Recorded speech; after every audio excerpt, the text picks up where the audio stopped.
Hey folks, this is Matt Rainwater here, and today we're going to do a TPW commentary, our Trailer Park Warlock, if you will.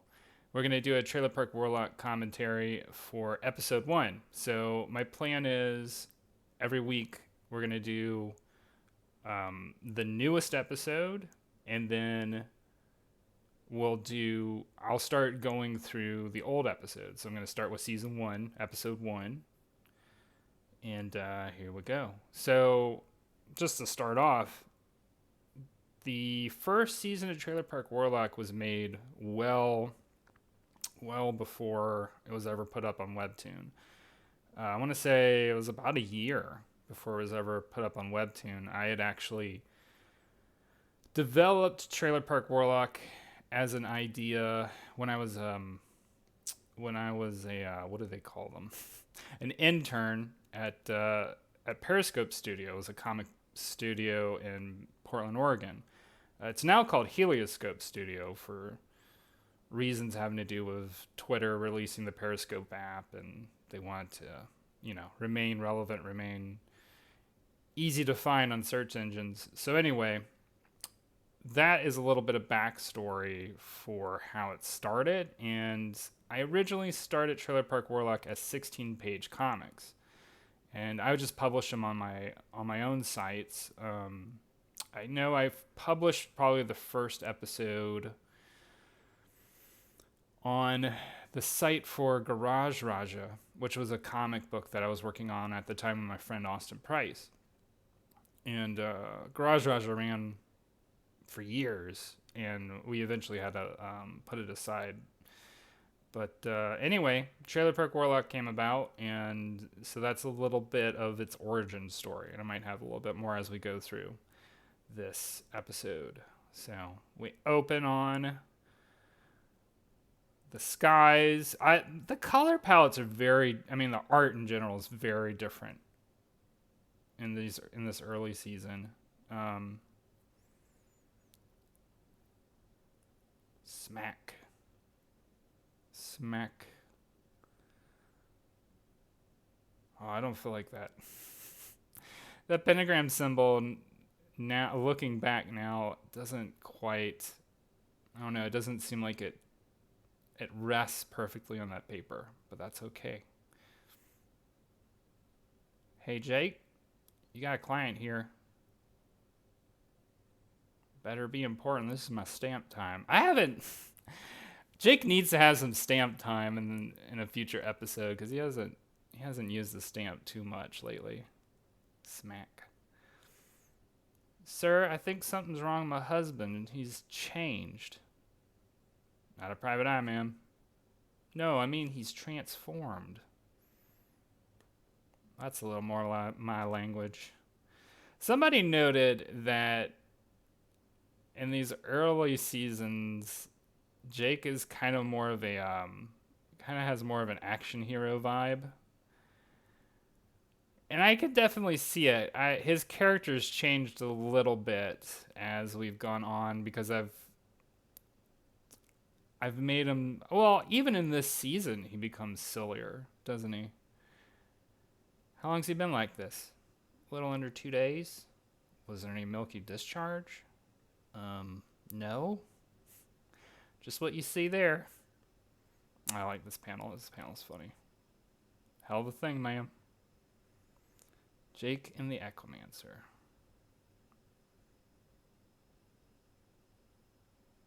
So what do you think? Well, clop, clop, clop. I think I ended up. This panel is different from the original iteration. I can't remember if it was by suggestion of. It must have been by suggestion of Ethan, my editor. I can't quite remember what the original iteration was like. I think I had changed the layout a little bit because this looks like it was a newly drawn panel. Yeah, okay. So this shot right here, this shot was not in the original story. And this was added by suggestion of Ethan to just establish the area better. I I like this with the door. I like the light from the door too. That's a good shot. I haven't really done anything like that in a while. I should try that again. I just need to know this is gonna be a permanent thing. Maybe. You own horses, ma'am? A couple? Our odds just got better. I'll need to check them out. I gave this horse a green hat. I mean, you'll see, you know, in the next episode, but the guy kind of, I don't know, I was kind of thinking about Luigi when I was coming up with that character. I like this shot just because I like the fence going into the background. Mm-hmm. Yep. That's what I figured. This is one of my favorite parts. Whack. Ack. Insufferable. Thou would besmirch the will and fury of Acquiesce? Great woe until thy falls. I love this is one of my favorite things I've drawn ever, probably. Like this is a shot I'll use even now. And it's funny because I've grown a lot as an artist, but there are certain things that I've done where it's like, that was good the first time. Like every once in a while when you draw stuff, there's stuff that like it's weird the way it works, but there are things that I have drawn where I don't feel like I ever need to go back and fix it. It's perfect as it is. I don't want any trouble, Equimancer. Thou hast already crossed the Rubicon of my judgment, fool. Now receive thy just reward. I like the spark. I don't know what you call that. The magic effect.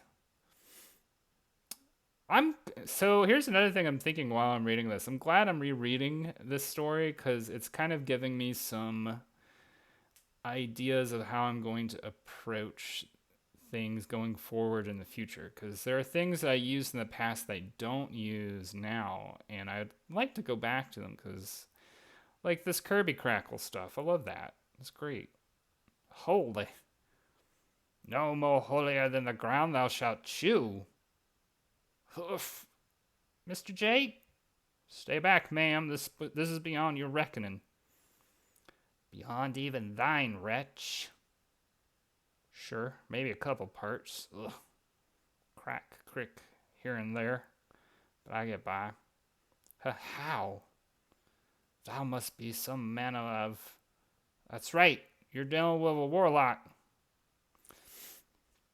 I don't know how I feel about that last shot for this episode. I mean, I'm sure it's fine. Everybody can just turn their phone sideways.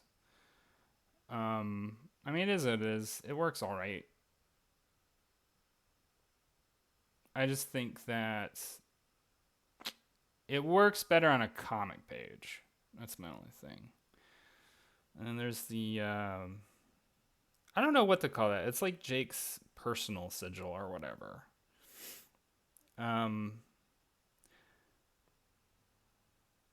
So people had been kind of asking, I'll go in more to this, but I did have sort of it has a personal purpose for me, the symbol, in this first season. And I'll keep it mysterious for right now. All right, y'all. Thanks for hanging out. And it was fun reading, and I'm excited to read more. I'm excited to read more of this first season. And it'll be interesting to go back over it because I haven't gone over it in a long time. All right. Y'all have a good one. I'll talk to you later. Bye.